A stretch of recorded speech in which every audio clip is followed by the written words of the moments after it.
ఏ పెద్ద మనిషి గొయ్యి తీస్తాను డబ్బు తీసుకొని తాగుతా కూర్చోవేంటి లేలే మరి అది వస్తావా అంటే కార్పొరేషన్ ఆఫీస్కి రిపోర్ట్ చేయమంటావా? రిపోర్ట్ చేస్తారా? రిపోర్ట్ మీ దిక్కులో చోటు చెప్పుకోబండి. మేము అసలే విచారంలో ఉన్నాం. దయవుంచి లేచిరావయ్యా బాబు. నేను రాను అంటే రాను. గొయ్యి నేను తీస్తాను, రండి. దేవుళ్ళో వచ్చాడు. దేవుడు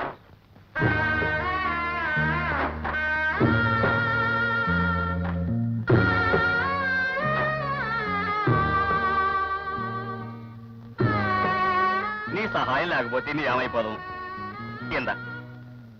అదే వద్దండి, తీసుకో బాబు. మొహం తీసుకో బాబు. మీకేదో సాయం చేయాలి.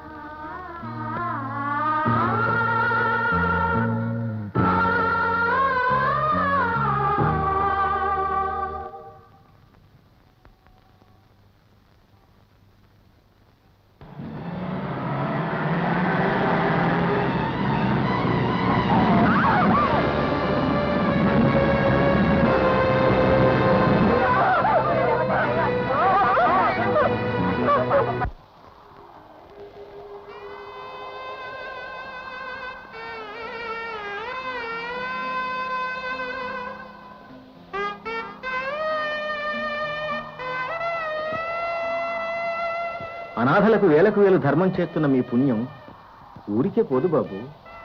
కలకాలం భోగభాగ్యాలతో తొలతూగుతూనే ఉంటారు.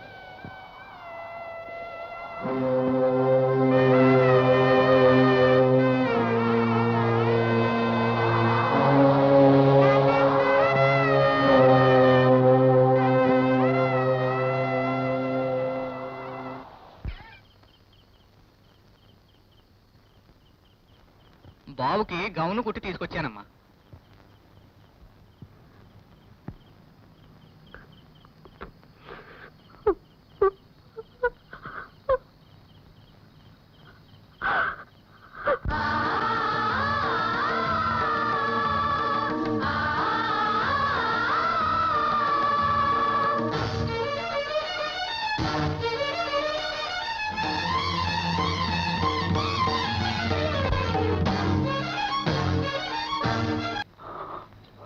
అన్నపూర్ణ,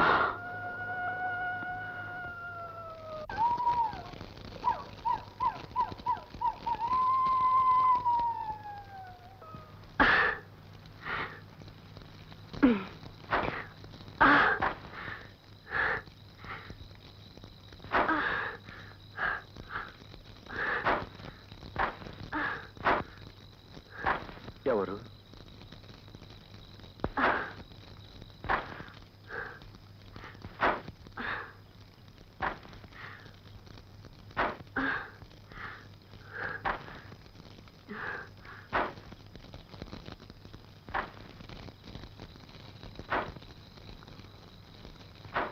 ఎవరది?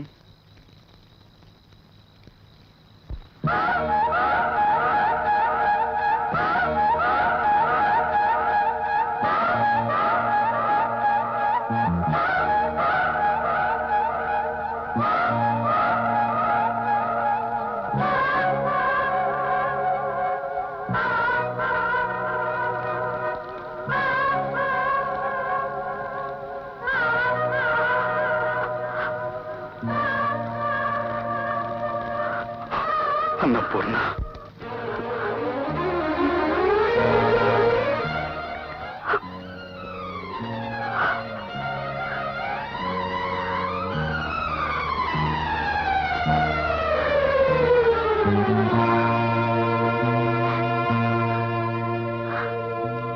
మన పెట్టండి.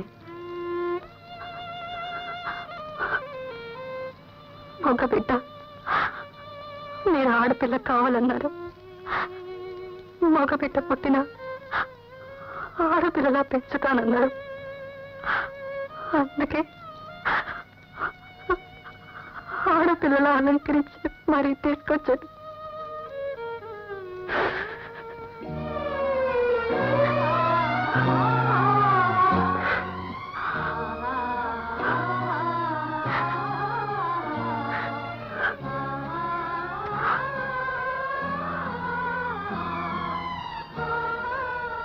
అన్నపూర్ణ, నువ్వెక్కడో ప్రసవించి ఉంటావు. ఆ బిడ్డనెత్తుకుని నా దగ్గరకు వచ్చే పరిస్థితి లేక రాలేకపోయావు అనుకున్నాను. కానీ కన్ను తెరవకు ముందు చూడాల్సిన బిడ్డను శాశ్వతంగా కన్ను మూసాక చూసే దురదృష్టం పడుతుందని నేను ఊహించలేదు అన్నపూర్ణ, నేను ఊహించలేదు.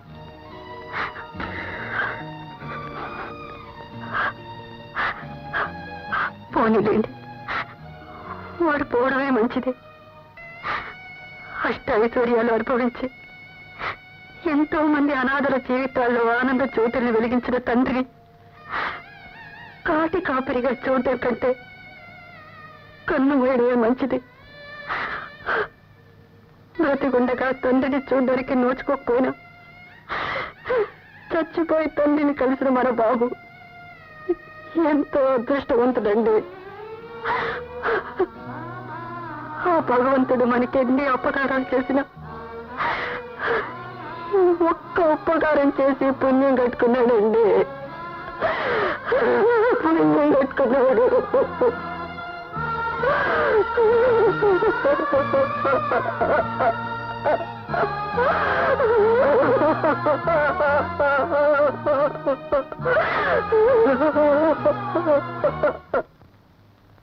ఒకప్పుడు నాన్నగారు నాకు పంపిన డబ్బు ఎక్కడో అప్పుగా తెచ్చినట్టు రాశారు. అవును బాబు, నాన్నగారు ఇబ్బందులు తెలుసుకుని పురుషోత్తమరావు గారు చిన్నబ్బాయి ఆ 5 లక్షలు అప్పుగా ఇచ్చారు. ఏమిటి, ఆ డబ్బు రవిరాజు అప్పించారు? అవును బాబు. మై గాడ్, అందుకే కాబోలు మీ నాన్నగారు డబ్బు సంగతి ఏమైనా చెప్పారా అని అడిగారు. నేనేమో ఛ, ఒకప్పుడు ఎర్రబట్టలు వేసుకుని ఎప్పుడూ విప్లవ నినాదాలు చేసే మీరు అదే, మా ఇంట్లో నెక్లెస్ పోయి ఆ నింద నా భార్య మీద పడినప్పుడు నిలబడి నిజం నిరూపించే ధైర్యం లేక పిరికివాడలా ఇంటించి పారిపోయి వచ్చానండి. నేను అసలైన విప్లవకారుని కాదని నాకు అప్పుడు తెలిసింది. దాంతో ఆ ఎర్రబట్టల్ని విప్లవ భావాల్ని పూర్తిగా వదిలేశాను. రేపు 7వ తారీఖు నా పెళ్లి, మీరు తప్పకుండా రావాలి. తప్పకుండా. అవును, మా తమ్ముళ్ళు ఇద్దరు బాగున్నారు కదూ? వాళ్ళ ఇల్లు అమ్మేశారు. వాళ్ళు ఇప్పుడు ఎక్కడున్నారో కూడా తెలీదు. సడన్ గా ప్రోగ్రామ్ క్యాన్సిల్ చేస్తే పెళ్లికి వచ్చిన వాళ్ళ ముందు మా పరువేం కావాలి? ఇది మరీ బాగుందండి. పాట పాడేవాడికి సడన్ గా కడుపు నొప్పి వచ్చి వాడబడిపోతే దానికి మేము మాత్రం ఏం చేస్తాం? ఇప్పుడు నన్ను ఏమేడమంటావో చెప్పు. నన్ను ఎలామంటారో చెప్పండి. సార్, మీరేమీ అనుకోరంటే నాదో చిన్న మాట.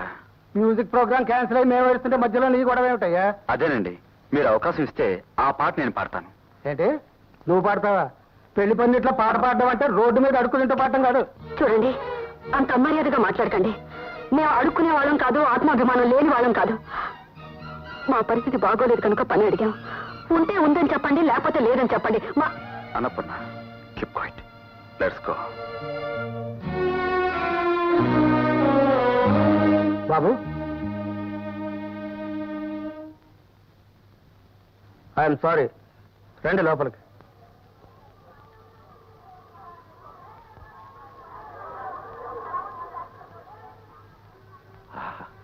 ఎవరితో పెళ్లి? ఈ పెళ్ళే మీ మావకూడదు కదా? ఫోన్ చేసేయచ్చు. తెలియకుండా ఎలా బాబాయ్ వెళ్ళడం? అమ్మా, ఇంకా ఎవరు వచ్చి మన పిలుస్తారమ్మా? మనమే చొరాయించుకు వెళ్ళిపోవాలి. ఏంటి కుక్కల్లా?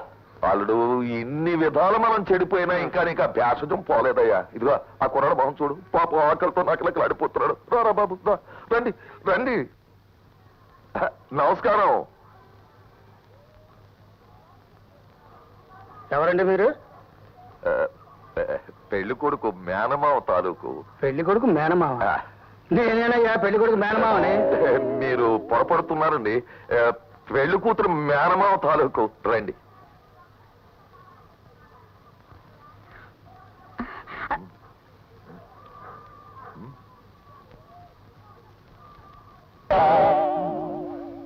దిష్టి కొడుతున్నాడు.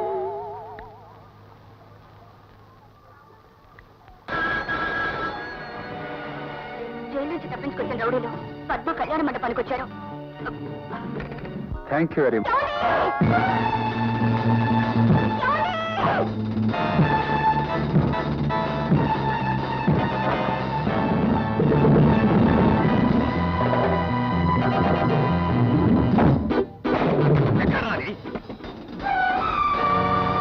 మీరంతా ఎక్కడే ఉండండి.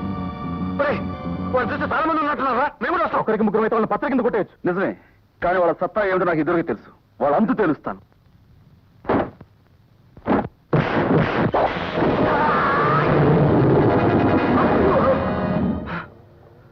తమ్ముడు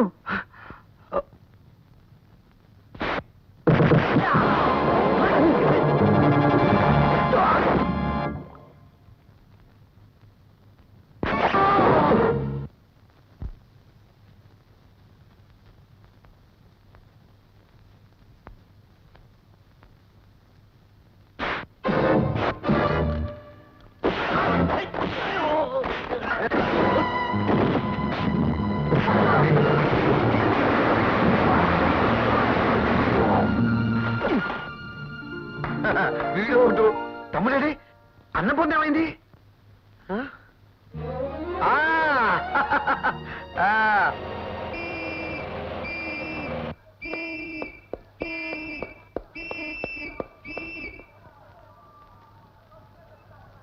ఈ 5 రాస్కెల్స్ జైలు నుంచి తప్పించుకున్నారు అనగానే ఎక్కడో చోట నీ చేతిలో విరిగిపోతారనుకున్నాను. అడ్డంగా విరిగిపోయారు. కంగ్రాచులేషన్స్. I'm sorry. నిన్ను పొగిడే అర్హత నాకు లేదు. ఎందుకంటే మా పోలీస్ వాళ్ళం ఎప్పుడు షేక్ హ్యాండ్ ఇస్తామో ఎప్పుడు సంకెళ్ళు వేస్తామో మాకే తెలియదు. అవును దేవుడు, మళ్ళీ మీరంతా కలిసిపోయినట్టున్నారే. మేము కలిసామంటాం కంటే మా తప్పులన్నీ మర్చిపోయి మా మరిదే మమ్మల్ని కలుపుకున్నాడండి. మీ తమ్ముడిని చూస్తుంటే నాకు మాట చెప్పాలనిపిస్తోంది. ఇలా శౌర్యంతో శత్రువుల్ని సాధించి ధీరుడయ్యాడు, సహనంతో అయిన వాళ్ళందరినీ జయించి మగ ధీరుడయ్యాడు. అవును, మన ఇంటి ఆదిమూర్తి బాబాయ్ ఎక్కడా? ఇక్కడే ఉన్నాను సార్. నేను చేసిన పాపాలకి క్షమాపణ అడగడానికి కూడా మొహం చెల్లడం లేదు. నన్ను మన్నించు రవి. నేను చేసిన తప్పులన్నీ నీ కాదు, నా స్వార్థం కోసం మీ అన్నయ్య చేత ఇల్లు ఫ్యాక్టరీ అమ్మించి ఆ డబ్బు పోవడానికి కూడా నేనే కారకున్నయ్యాను. पुलिस के हाथ बहुत लंबे होते हैं, उससे बच के कोई कभी कहीं नहीं जा सकते. డబ్బు పోలేదు, అది కొట్టేసిన రాస్కెల్స్ పోలే. చూడటో వ్యాపారాలకేం తక్కువ లేదు కానీ పెట్టాకి దొరికిపోయాం కాబట్టి దొంగలమయ్యామండి. లేకపోతే ఇలాంటి అందగత్తికి నాలాంటి జమీందారికి వంగి సలాం చేయరా మీరు?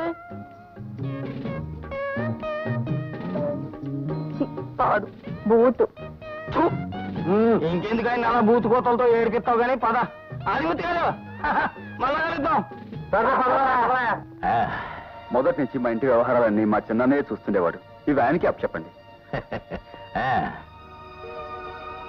బాబు, మీ ఇంటికి శనిలాగా దాపరించి ఇన్ని కష్టాలు కలిగించినందుకు ప్రాయశ్చిత్తంగా ఈ రోజు నుంచి మీ ఇంటి కాపలా కుక్కలా ఉండిపోతారు.